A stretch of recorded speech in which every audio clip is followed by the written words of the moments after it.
back. Welcome to the BNCY podcast show, the first ever bi-communal production which presents views and opinions of the Cypriot youth. I am Dimitris and I'll be your host for today. Hello guys, welcome to our podcast show Youth View. It's the first official podcast show of the BNCY, the bi-communal network of Cypriot youth. So what this podcast show is all about, it's about bringing the young generation in front so that we give them space and room to discuss on matters, share their opinions on subjects around Cyprus, and actually bring reconciliation to our tiny island. So on today's podcast show, we're going to discuss about our network, the BNCY. And today we have two of main coordinators of our network, which is Ilsu and Christoforos. Hello guys, welcome to the podcast show. Hi. Hello. Perfect. So let's start by introducing yourself, guys. So tell me about what you're doing, if you're studying or if you're working somewhere. Share some details for you, please. Ilsu, you want to start first? Yeah, sure. Hi guys. I would like to thank you for, first of all, having us as the first guests of this podcast show. And I'm so happy to be able to talk about our network and what we do. So my name is Ilsu. I'm 21 years old and I'm a master's student.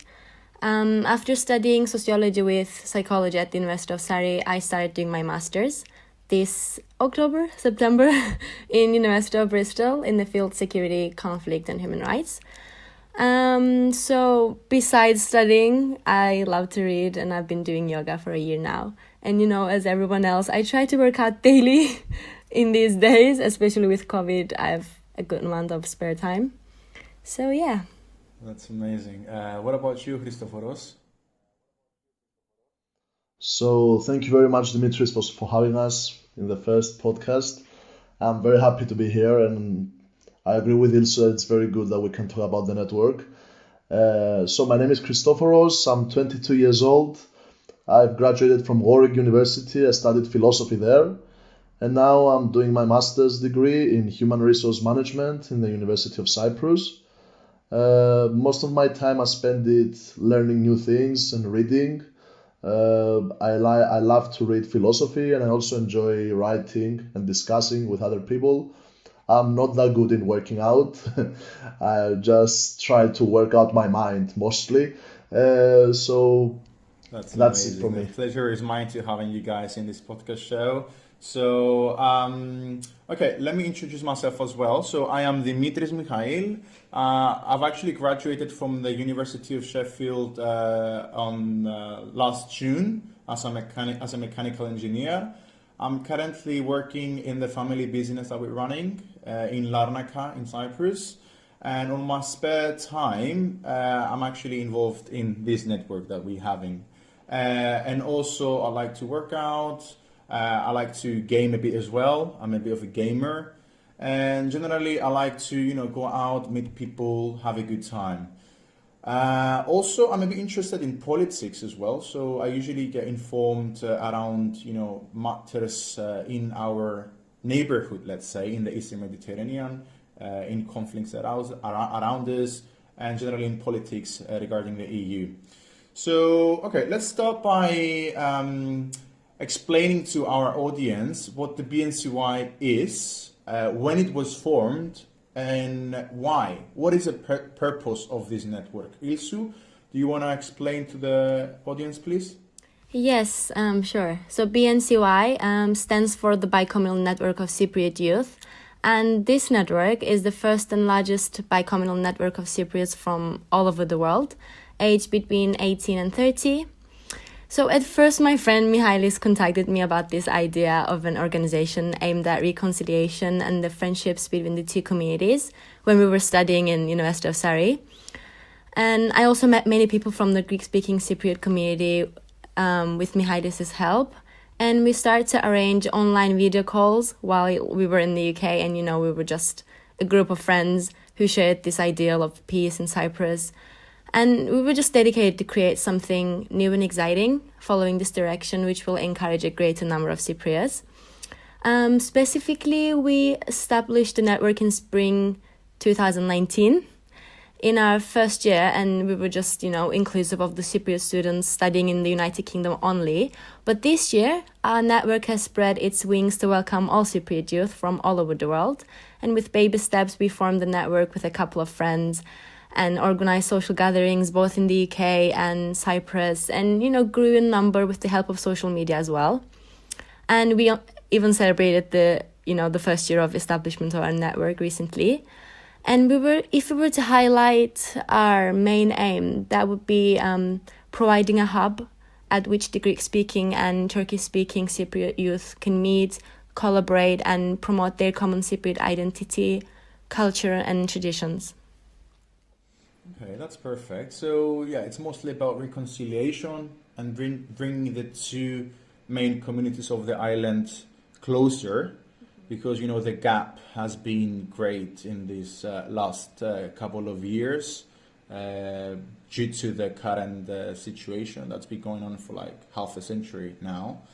All right, so Chris, would you like to give us some details regarding the structure of the network? Like, how is it ruled? What are the members doing? What is the whole kind of behind the scenes situation? Yeah, of course. So our network operates with a flexible and non-hierarchical structure.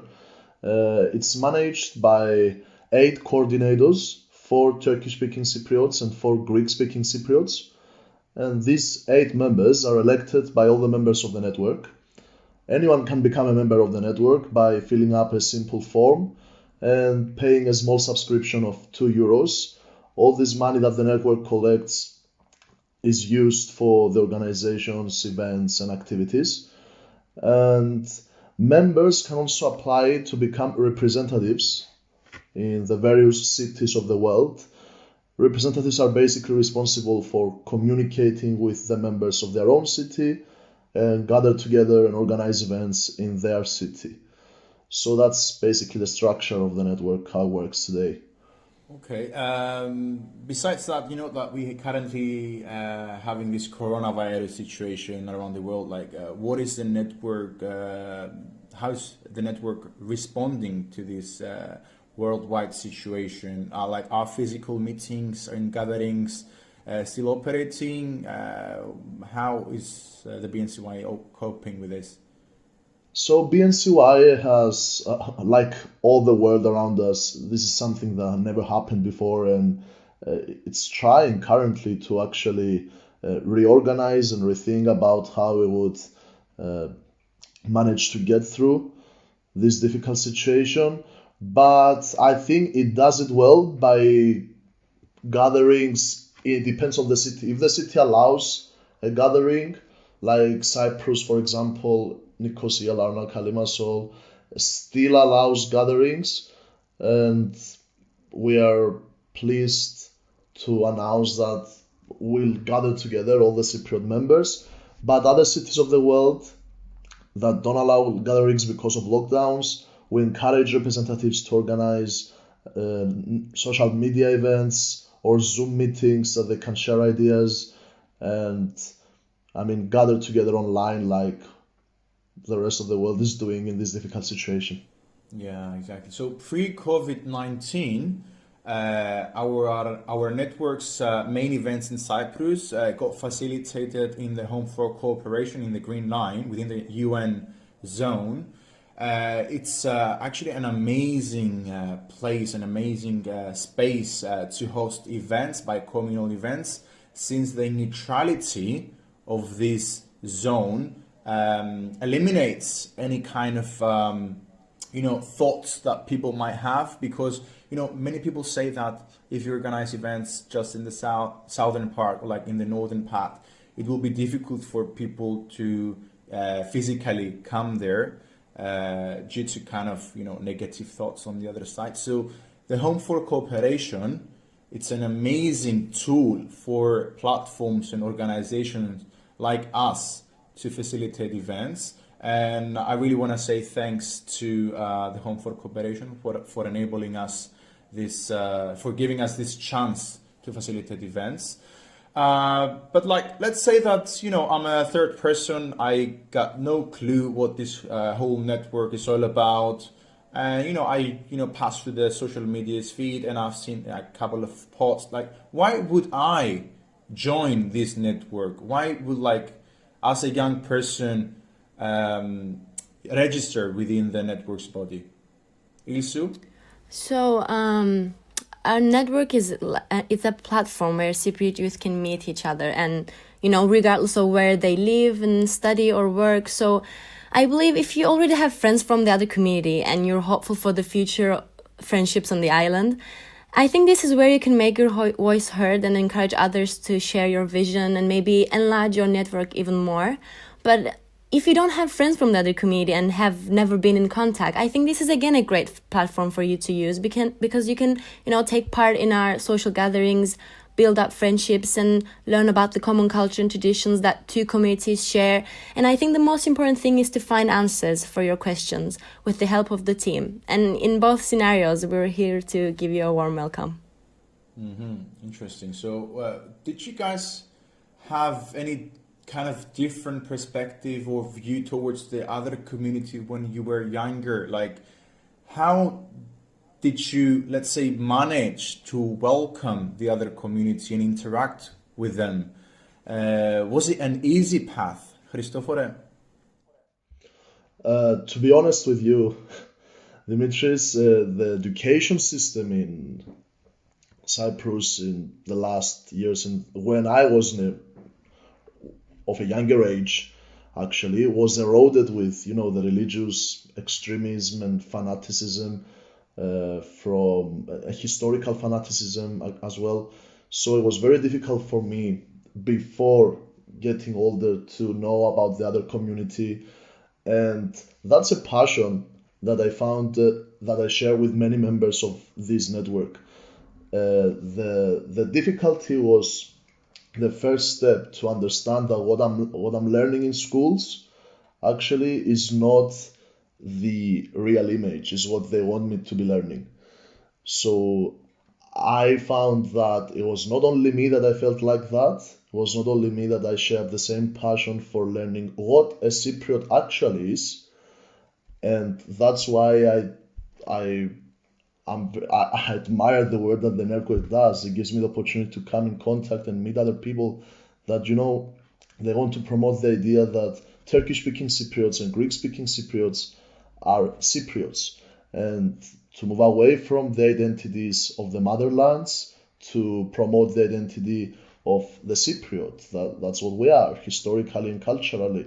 So, I mean, it was very difficult in the beginning before realizing that there are other people like me that wanted to promote this idea of Cyprus and bicommunalism in general. But yet again, now I'm very happy that, not happy, actually satisfied that I find people that share this passion with me. Okay. So that's amazing to see, but like I've been a member, like a coordinator of this network for like almost 1.5 years now. I've seen lots of reactions from friends, family members, and generally people that, a few of them embrace this whole idea, this whole platform. They say that what we're doing is amazing. It kind of actually brings momentum and brings the younger generation in front so that they can actually talk, collaborate, and bring something useful and beautiful out of this whole mess.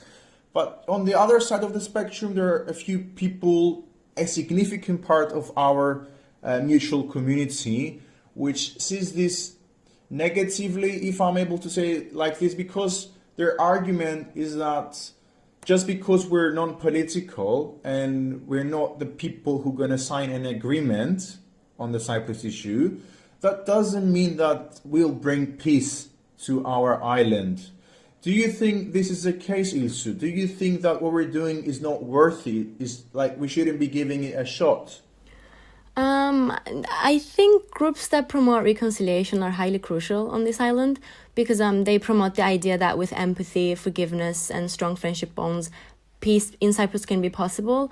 And I think maybe it's also important for these kinds of groups, such as our network, to be careful of not doing harm than good. I think this is necessary. I think it's necessary to be welcoming, tolerable, and, you know, not to be too harsh on people that kind of share opposing ideals to these reconciliation groups.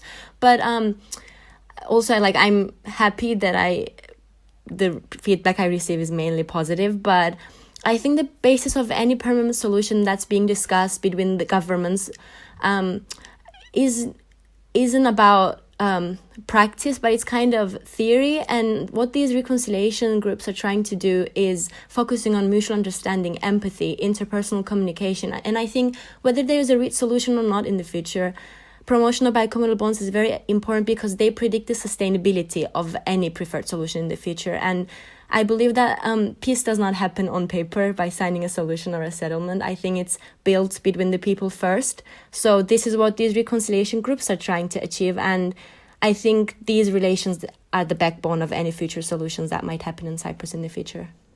That's true. So, like, you know that the Cyprus talks have actually begun, if I'm not wrong, since the 1963, you know, when we had the split of Nicosia under the UN zone between the Greek and Turkish side. And, you know, we have been negotiations for like more than half a century now. And what I want to say is that governments should have focused first on solving the problem socially and not by solving it politically, because now even if a good, let's say, agreement is brought on the table, we don't have mature communities, people that are ready to give their permission to the governments or like the sides to be unified under one central government, under a united Cyprus. So do you think that the leadership of the two sides has done enough? Do you think there could have been more steps to bring the group of people together? Christofore? To be honest with you, I believe that the leaderships in both sides, I don't want to speak about the Turkish-speaking Cypriot side, I'm going to speak about the south, that I know best. For me, they only see it like for the next 5 years and they want to be re-elected, or their party wants to be re-elected in the next 5 years. So they are designed, the whole political system is designed to promote short-term political goals. And what we are discussing now and what you asked is actually something very long-term, to build a mature community that is going to accept the differences and similarities and embrace, let's say, bilingualism in Cyprus, or embrace the fact that we can coexist together, the coexistence principles. All those things are structural and long-term things that have to be developed. And politicians only care about the short term because they want to be re-elected in 4 or 5 years' time. So that's the paradox here. That's the thing that it's not gonna work for politicians. That's our job. And if I can add something here, the thing that I hear from my friends is like how many Zoom meetings you do, how many times you discuss, and how many times you engage in activism, in bicommunal activism, whatever Tatar and Anastasiadis want, they're gonna do it. I mean, you cannot do nothing. They just try to annihilate, if I may use the word, or reduce the meaning of what we are doing. I think that's the propaganda of the 21st century. We have to stop thinking that we have to do actually something down on paper. Like Ilsu said, peace is not about signing a paper. The world is already changing on its own. We have to sit back and rethink the world. And that's what the network does. It rethinks the world. It discusses about the similarities, and it's a process that changes continuously. So I think it's not activism. We are not involved in many demonstrations and stuff. We discuss, we promote peace through discussion, and that's the best thing about it, that through discussion and dialogue, the long-term advancement in maturity of the Cypriot community is gonna come. Mm-hmm. That's amazing. That's amazing because the BNCY itself is a non-political platform. which welcomes everyone who has their own beliefs and thoughts and opinions on the Cyprus issue. Ilsu, do you think that this neutrality in politics by our network is being viewed positively by our members? Do you think that it's good that we do not promote a specific solution to the Cyprus problem and we just enable everyone to share their views?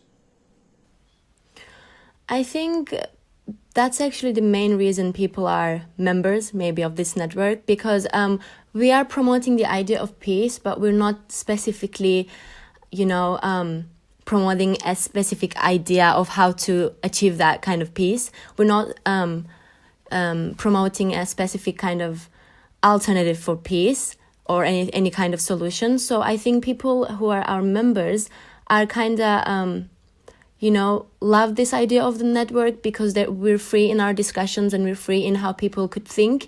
We only have one ideal, and that's peace. And I think what our network is focusing on is kind of seeing the similarities between the two communities, because like many younger generations tend to see the other community as something alien to them most of the time. And what this network is doing is to destroy these kinds of prejudices. I think that's the most important thing about the network, instead of giving a solution ideal that everyone should embrace. And that actually has mainly have to do with education, as Christoforos said before.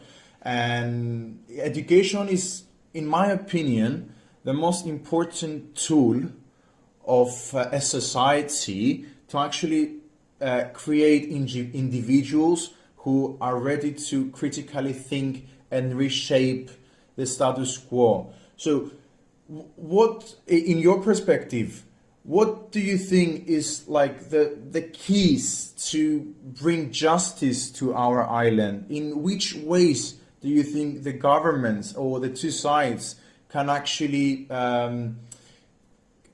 let's say, create a different momentum within the society and change people's views, or like at least create a future generation which is more acceptable towards the other side? Christopher?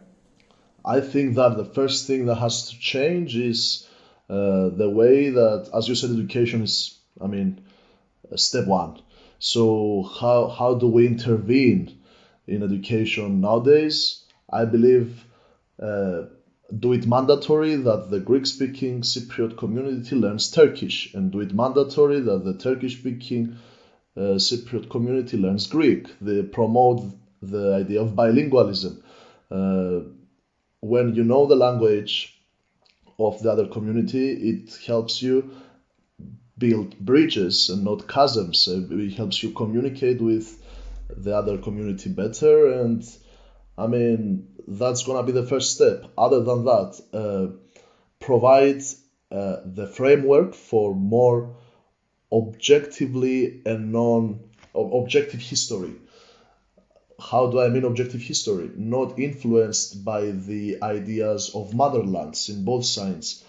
And that's a great problem in Cyprus today. We have people growing up in schools and learning the history that the deep system wants them to learn in order to avoid the solution in the future. So I think we have to reshape that as well. Promote objective history and encourage, of course, the communication with with both communities. When I was a student, I didn't know that I could communicate with the other community because there wasn't any initiatives. There weren't any initiatives in my school, for example, telling me, you know what, let's communicate with the other community this way. Let's learn how these people live. Let's share our thoughts. So going inside education, changing the basic principles of education, I think will achieve the long-lasting peace that we aim in the network. That's right. So, that I come from a public school of the Greek speaking side. So We've been kind of educated and shaped into thinking that the other side is just, if I'm able to use the expression, Turks. And we kind of use this word to describe an enemy. So we've been raised up thinking that the other side is only Turks and are the enemies. Isu, like when a Greek-speaking Cypriot says to you that, for example, they actually call you Turk, what is your response on this matter? And they say that you're not Cypriot, you're a Turk. How do you react to this? In the past, when I say in the past, I mean high school or middle school, I used to get really angry and, kind of get offensive. And now I understand the reasons because I'm highly aware of the role of education in the, Greek-speaking Cypriot side and both in our side too. And I kind of try to explain where I'm coming from, where my families are coming from, and, kind of stating that we used to live in the same island. We were neighbors, we were friends, we were family even. And, this is actually a particular topic that I talk with my friends and family. And I probably, education is the most important tool that can help reconciliation because it kind of shapes societies and their norms and ideas. And it played a very big part both in the south and the north of Cyprus in bringing two sides against each other. And I'm not saying that history should be forgotten or ignored, but I think we shouldn't be living under its shadow anymore. Rather, we must use it as a light, maybe to guide our understanding people's struggles. And in the past, I used to think that when the last person who remembers the war dies, peace will happen magically in Cyprus. But now I clearly see that there are many tools such as history education, which teach new generations the war and the losses that we had in the war constantly in a repeated way. And I think definitely people should be aware of their history and what the old generations went through in order to appreciate what they have now. But what I mean is that the aim of this is not to move forward, but rather to stay in the same place with hatred. I agree with what Christoforos said, and I think the purpose of this should change. And I think if education focuses not on differentiation of people, but on their common struggles and common pain, I think people would find it easier to forgive and move on. Exactly. So let me actually introduce you to this theoretical view that a permanent solution is never settled in Cyprus and agreement is not being signed by the two communities. What is an alternative, let's say, view that you can share with people in case an agreement is not signed by the two sides? How would you imagine the future of our island under the current situation, which is actually an unresolved problem? Do you think it's beneficial to our island? Do you think it will, let's say, grow two separate communities and create a bigger gap between them? How do you think this whole situation might evolve in the future if we don't have an agreement? Okay, that's a very big question and needs a lot of discussion. I'll try to be short. I think that an absence of an agreement in the near future would not only facilitate division further, and when I'm talking about division, I mean division in the sense that we cannot not just go to the other side, but as I imagine it, in the future, I wouldn't be able to communicate with the other side too. And that's even worse because what the network is based now is this shared communication. And I mean, it wouldn't be beneficial for the country. It would just, I mean, it's a dream. It's a dream of very many young people that want to live in an island that the two communities live together peacefully. And this dream, if there is no peace agreement, then this dream is shattered and is ruined. That's right. So, like, you can actually see the response of the two leadership even now under the COVID situation, where like the crossing points have been kind of being restricted in a way. Like you need like a test to like pass over to the other side of the island. Like it's not that easy anymore to travel and meet your friends. Like I have many friends in the northern part, and now it's very difficult for me, for example, to pay like a fee to do a test and travel. Like if you just imagine that even in this kind of a pandemic situation, we haven't been able to communicate together and like provide ways so that we collaborate mutually under like one roof and give guidelines to people for the whole island. I think this whole situation is kind of restricting our voices. It's we kind of move online, which is not bad, but at the same time, the physical interaction is vital to grow reconciliation in our island. So hopefully, COVID-19 will, leave the world soon. I don't know, in a year or two. But indeed, the physical interaction is crucial. Even like in pre-COVID-19 situations, I know many people who wouldn't dare, for example, to travel to the other side of the island, to meet other people, get to, shake hands. I mean, this is not appropriate now just because of COVID, but like talk with people, get to know how they feel, get to know like how they think of us. But now it's even worse. So I think that people's mentality has changed these past years, and they don't even dare to make the step and get to meet people from the other side. So hopefully our platform will be heard and invite people to meet someone from the other community. We don't ask people to change their views, to change their opinions. We just want them to sit in a table or like in an online table, let's say, and get to chat with the other side. So this is very crucial, and I think this is very important. I think this is mostly it about today's episode. Would you guys like to give share any other of your opinions and views for our networks? Do you guys have any planned events in the future? How do you see this podcast show generally? Ilsu?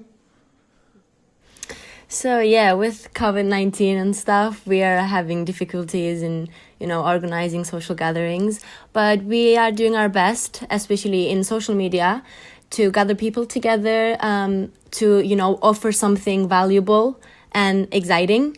And we're working on that in the recent times, I would say. But in the future, hopefully after COVID leaves the world, we have many plans. We actually had many plans, organized for this summer. But, life happens and we had to move on. But especially for this podcast too, I'm very excited, and I'm very excited to be a part of this and the first show as well.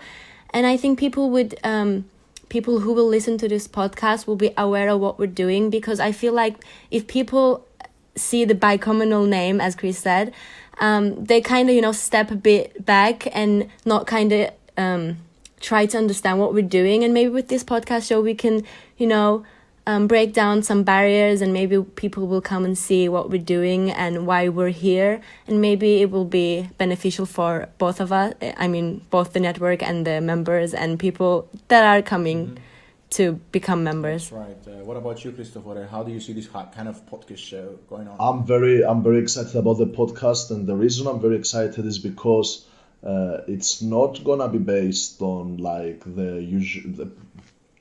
a list of political or bicommunal topics only.